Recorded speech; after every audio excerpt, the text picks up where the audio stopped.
What if I told you that one of the rarest cats on Earth was brought back from the edge of extinction, not by luck, but by one of the most ambitious rescue missions in modern history? Imagine a predator so elusive that for decades, people weren't even sure it still existed. The Iberian lynx, with its tufted ears, spotted coat, and fierce amber eyes, once ruled the scrublands of Spain and Portugal. But by the early 2000s, only a few dozen were left. Roads, poaching, habitat loss, and the disappearance of their favorite prey, the rabbit, had nearly erased them from the wild. Most scientists quietly agreed.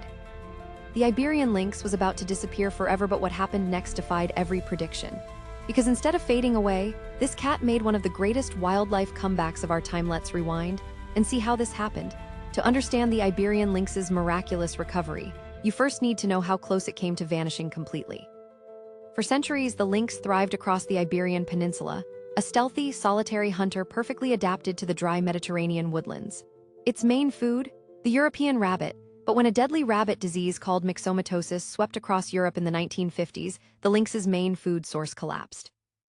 The cats starved, farmers saw them as pests, hunters shot them for trophies, roads and new housing developments sliced their forests into fragments. By 2002, the situation was catastrophic. Fewer than 100 lynxes remained in the wild, split between two tiny populations that no longer mixed.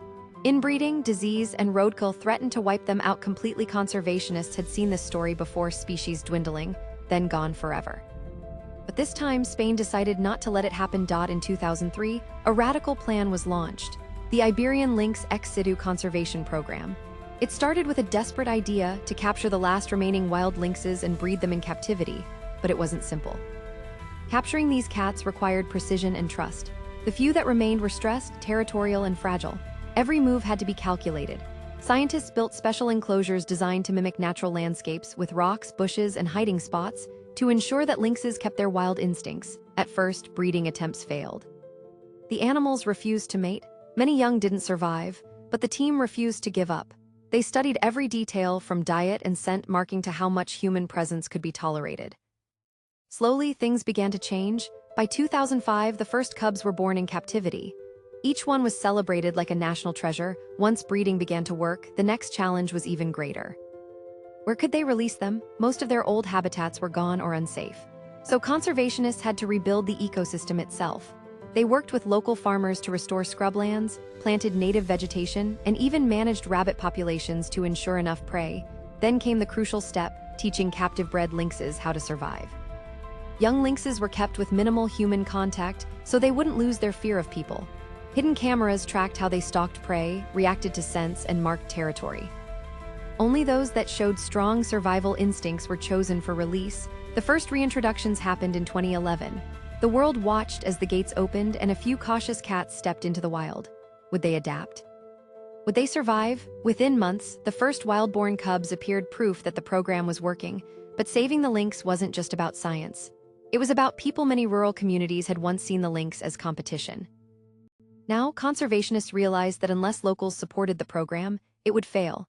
They began hiring residents as rangers, tracking guides, and caretakers.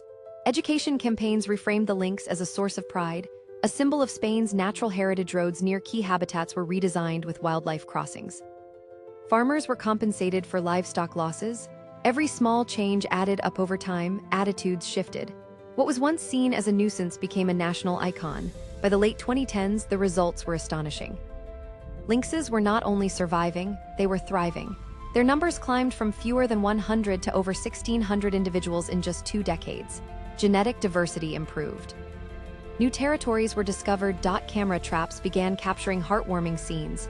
Mothers carrying cubs, young lynxes exploring the hills, males marking trees under moonlight.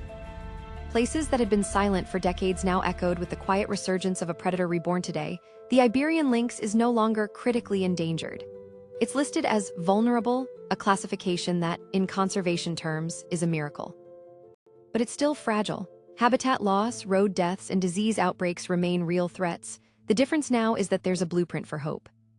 The same strategies used to save the lynx, genetic management, ecosystem restoration, and local community partnerships, are now inspiring programs for other species. From the European mink to the Asiatic cheetah, the Iberian lynx has become a living symbol that extinction doesn't have to be final.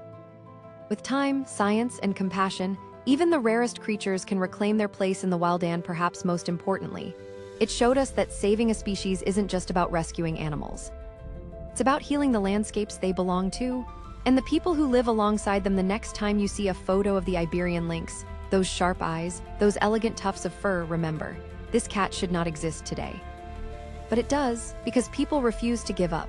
And if a species once down to its final 100 can rise again, imagine what else we could bring back if we truly tried. What endangered animal do you think deserves a second chance next? Comment below and let's explore its story in the next video.